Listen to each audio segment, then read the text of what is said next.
अन्न पाणी देण्याची बंदी कायम ठेवण्यात आलेली आहे। आताची महत्त्वाची बातमी, कबुतरांना अन्न पाणी देण्याची बंदी कायम ठेवण्यात आली आहे।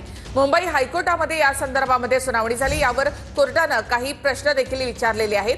त्यानंतर कबुतरांना अन्न पाणी देण्याची कोर्टाकडून बंदी कायम ठेवण्यात आलेली आहे। कबुतरखान्यासंदर्भातला हा मुद्दा होता। कबुतरांना अन्न पाणी देण्यासाठी बंदी कायम ठेवण्यात आली आहे। कबुतरखान्यावरील बंदीचा निर्णय कोर्टाकडून कायम ठेवण्यात आलेला आहे। तर कबुतरखान्याच्या बाजूने इतरही लोक जातात, त्यांना देखील याचा त्रास होतो असं कोर्टाने म्हटलेलं आहे। एक टेक्निकल एज्युकेशन ज्याने घेतल्या अशी आपल्याकडे लिस्ट आहे। 5 वर्षांमध्ये ज्याने ITI मध्ये केला किंवा तर कबुतरांना अन्न पाणी देण्याची बंदी कायम ठेवण्यात आल्याचं कोर्टाने म्हटलेलं आहे। कबुतरखान्यासंदर्भातला हा मुद्दा आज सुनावणीसाठी होता। मात्र कबुतरखान्यांमुळे लोकांना त्रास होतो, या संदर्भात कोर्टाने लक्ष वेधलेलं आहे। तज्ञ समिती या संदर्भामध्ये नेमावी असं देखील कोर्टाने म्हटलंय। कबुतरांना अन्न पाणी देण्यासाठी बंदी कायम ठेवण्यात आली। कबुतरखान्यांवरची बंदी कायम ठेवण्यात आली आहे।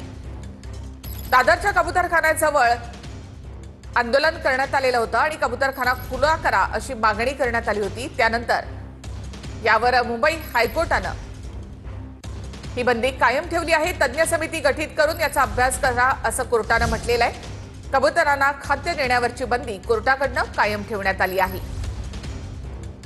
नागरिकांच्या आरोग्याचं रक्षण करणं हे पालिकेचं कर्तव्य आहे असं कोर्टानं म्हटलं। कबुतरांसाठी पर्यायी जागेचा विचार केला जाऊ शकतो असं देखील कोर्टानं म्हटलेलं आहे। कबुतरखान्यांवरची बंदी कोर्टानं कायम ठेवली आहे। कमिटीनं नागरिकांचा हित डोळ्यासमोर ठेवून अभ्यास करावा असं देखील कोर्टानं म्हटलेलं आहे। नागरिकांच्या आरोग्याचं रक्षण करणं हे पालिकेचं कर्तव्य असल्याचं देखील कोर्टानं म्हटलं। तज्ञ समितीद्वारे सखोल अभ्यास करण्याची गरज आहे असं कोर्टानं म्हटलं। मात्र त्याचबरोबर कबुतरखान्यांवरची बंदी कोर्टानं कायम ठेवली आहे। आमच्यासाठी नागरिकांचं आरोग्य महत्त्वाचं आहे असं कोर्टानं म्हटलं। नागरिकांच्या आरोग्याचं रक्षण करणं हे पालिकेचं कर्तव्य आहे। कबुतरांना अन्न पाणी देण्याची बंदी कायम असल्याचं कोर्टानं म्हटलेलं आहे। कमिटी यासाठी नेमावी। कमिटीनं नागरिकांचा हित डोळ्यासमोर ठेवून त्याचा अभ्यास करावा असं देखील कोर्टानं म्हटलेलं आहे।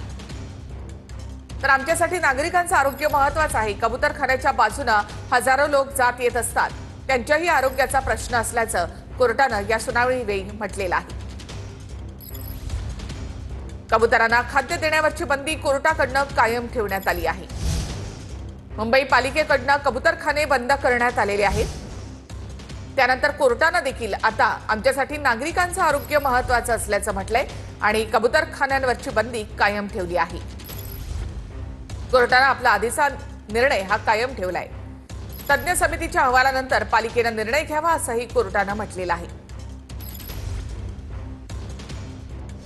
कबुतरांमुळे नागरिकांच्या आरोग्याला धोका निर्माण होतो। कबुतरखान्याच्या बाजूने हजारो लोक येत जात असतात, त्यांच्या आरोग्याचा प्रश्न आहे असंही कोर्टाने म्हटलेलं आहे।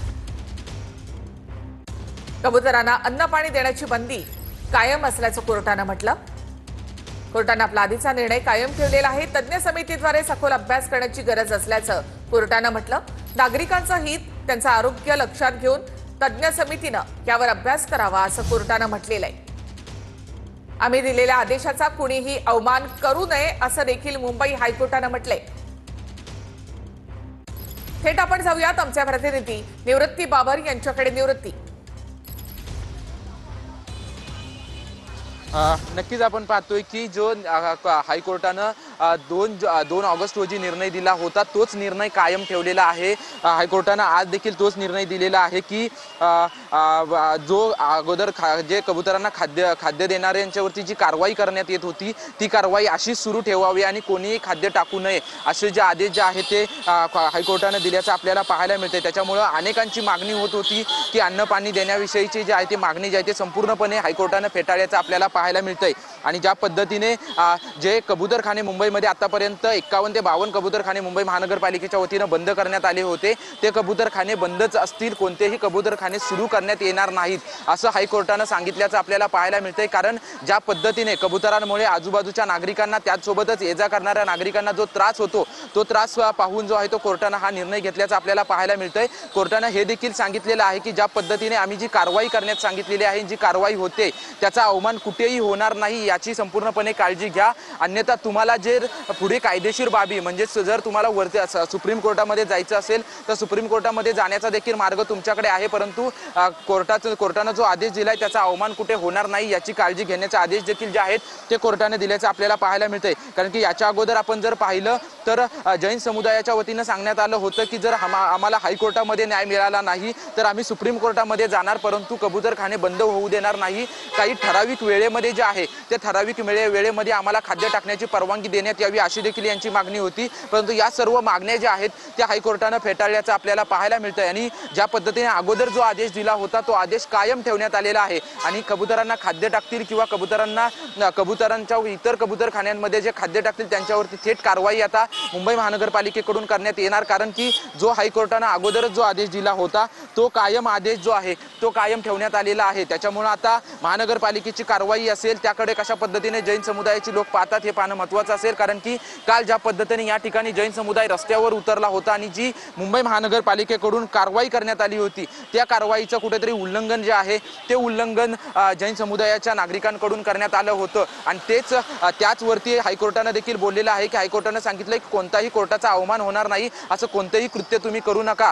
जर तुम्हाला वरती सुप्रीम कोर्टामध्ये न्याय मागायचा असेल तर कायदेशीर प्रक्रिया करून न्याय मागावा अशी भूमिका जी आहे ती हायकोर्टानं केलेली आहे। त्याच्यामुळे आता जैन समुदायाच्या संपूर्ण त्यांच्या भूमिकेकडे लक्ष असणार आहे, कारण की त्यांनी वारंवार सांगण्यात आलं होतं की आम्ही कबूतरखाने जे आहे ते ज्या पद्धतीने हायकोर्टाच्या आदेशाने बंद करण्यात आलेले आहेत ते कबूतरखाने आम्ही कायदेशीर मार्गाने सुरू करू अशी भूमिका जी आहे ती अगोदरपासूनच त्यांनी घेतली होती। त्याच्यामुळे आता कशा पद्धतीने भूमिका घेतली जाते हे पाहणं महत्त्वाचं असेल, परंतु ज्या पद्धतीने अगोदरपासूनच राज्य सरकारनं जी भूमिका घेतली होती, राज्य सरकारचं आणि विशेषतः मंत्री मंगलप्रभात लोढा यांच्या बैठकीमध्ये जो निर्णय झाला होता त्यांचं असं म्हणणं होतं की नियंत्रित वेळेत जे आहे ते कबुतरांना खाद्य टाकण्याची परवानगी जी आहे ती परवानगी देण्यात यावी असं खरं तर राज्य सरकारचं आणि मुंबई महानगरपालिकेत काही जणांचं म्हणणं होतं, परंतु ते देखील कोर्टानं फेटाळलेलं आहे। त्यानुसारच जवळपास 1 तास आम्हाला कबुतरांना खाद्य टाकण्याची परवानगी देण्यात यावी अशी देखील मागणी खरं तर कोर्टामध्ये झाली, परंतु ती देखील मागणी फेटाळलेली आहे आणि जो अगोदर निर्णय दिला होता तो निर्णय कायम ठेवल्याचं आपल्याला पाहायला मिळतंय।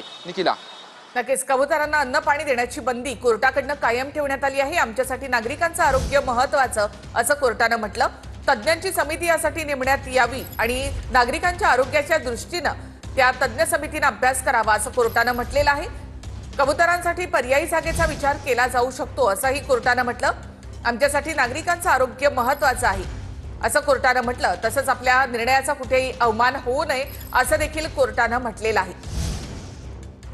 नागरिकांच्या आरोग्याचं रक्षण करणं हे पालिकेचं कर्तव्य आहे असं देखील कोर्टानं म्हटलेलं आहे। आमच्या आदेशाविरोधामध्ये दाद मागू शकता, मात्र आम्ही दिलेल्या आदेशाचा कुणीही अवमान करू नये असं कोर्टानं म्हटलेलं आहे। कबुतरांना अन्न पाणी देण्याची बंदी कोर्टानं कायम ठेवली आहे। कबुतरखान्याच्या बाजूला हजारो लोक येत जात असतात, त्यांच्या आरोग्याचा प्रश्न असल्याचं देखील कोर्टानं म्हटलं। कबुतरांसाठी पर्यायी जागेचा विचार केला जाऊ शकतो असंही कोर्टानं म्हटलेलं आहे। थेट आपण जाऊयात आमचे प्रतिनिधी कृष्णा सोनारवाडकर यांच्याकडे।